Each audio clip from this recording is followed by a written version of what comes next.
One pink wheel. This is a 2009 Honda Odyssey. I'm going to show you how to change the wiper blades.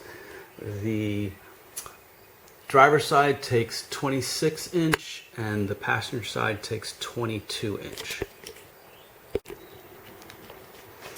So what you're going to want to do is take this arm and slide it up in here to catch it on. It like hooks around.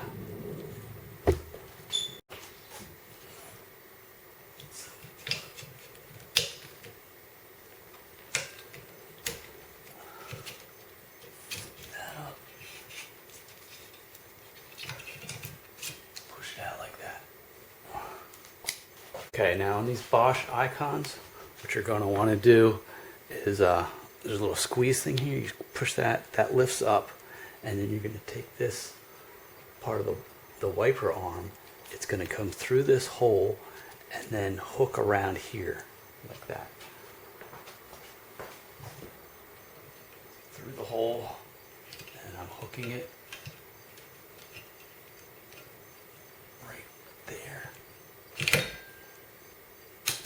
Close it, and we're all good.